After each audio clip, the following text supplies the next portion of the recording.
Привет, Daniel. Мы в Петербурге. Nous sommes à Saint-Pétersbourg, sur la place du Palais, на Дворцовой площади. Et derrière moi, vous voyez bien sûr le Palais d'Hiver, ce bâtiment qu'on connaît bien. D'habitude, on le connaît par le panorama sur la Neva, donc de l'autre côté, mais c'est plus facile quand même de filmer en étant sur la place. La belle place du Palais avec sa colonne Alexandre au milieu, très colossale et impressionnante. Et de l'autre côté, le palais de l'état-major qui renferme la collection des impressionnistes, donc qui fait partie du musée de l'Ermitage. Le palais d'hiver, œuvre de Francesco Bartolomeo Rastrelli, l'architecte préféré d'Elisaveta Petrovna, notre grande impératrice, la fille de Pierre le Grand, Élisabeth Ier, qui aimait beaucoup le faste et le luxe et qui s'est fait construire une telle grande résidence d'hiver. Pendant des décennies, les travaux ont continué et malheureusement, elle n'a pas pu vraiment en profiter parce qu'elle est décédée dans l'année où le palais était achevé. Donc, une grande impératrice, Catherine la Grande, Catherine II, qui quelques années plus tard a pris le pouvoir et qui en a vraiment fait un grand, vaste palais d'hiver.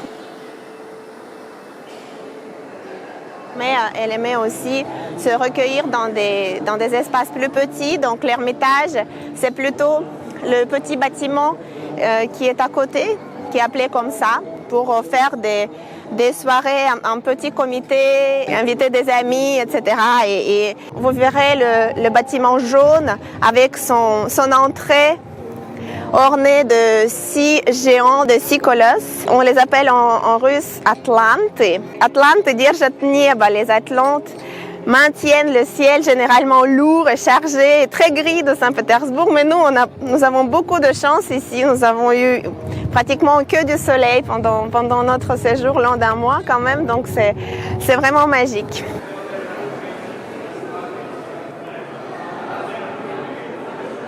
Catherine II était également celle qui a fait de l'Ermitage un musée. On pourra aller faire un tour en carrosse, Daniel, plus tard, d'accord? C'est pas mal, hein? Allez, je m'accroche.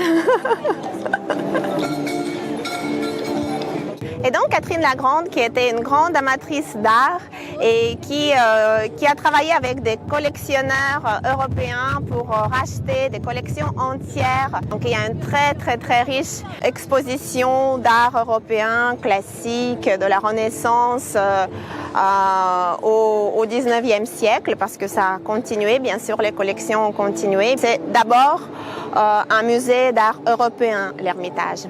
Donc la collection grandissant, le palais d'hiver ne pouvait pas contenir toutes les œuvres d'art parce qu'il y a également des objets d'orfèvrerie. Il y a de grands vases faits en pierre dure de l'Oural, de l'Altaï, de la malachite, du jaspe, de l'agate. Il y a énormément d'objets très précieux, très massifs aussi, très impressionnants. Il y a des objets de joaillerie, il y a des pendules, des petites horloges. Il y a une énorme horloge qui s'appelle le Pan qui bat l'heure. Elle fonctionne encore, pas tout le temps, mais de temps en temps, ils la font fonctionner pour vraiment voir tout ce mécanisme qui se déploie. C'est juste magique. On a l'impression que ça vient d'un conte de fées. À côté de ça, il y a une belle collection de peintres comme Rembrandt, Rubens, quelques œuvres de Léonard da Vinci.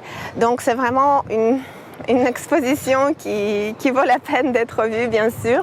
Ensuite, l'ensemble de ces bâtiments de l'Ermitage, le long de la Neva, se termine après un petit canal par le théâtre de l'Ermitage, cette salle qui était jadis fréquentée par les empereurs russes et les impératrices, bien sûr, le plus important. Et enfin, comme si ça ne suffisait pas, il y a bien sûr aussi le palais d'état-major avec sa très grande collection d'impressionnistes. Il y a beaucoup de Français d'ailleurs qui viennent les visiter. Ce sont les peintures qui ont été rachetées par des collectionneurs, surtout 2 collectionneurs moscovites les frères Morozov, surtout l'un des deux parce qu'il y en a un qui était décédé assez tôt, et Choukine.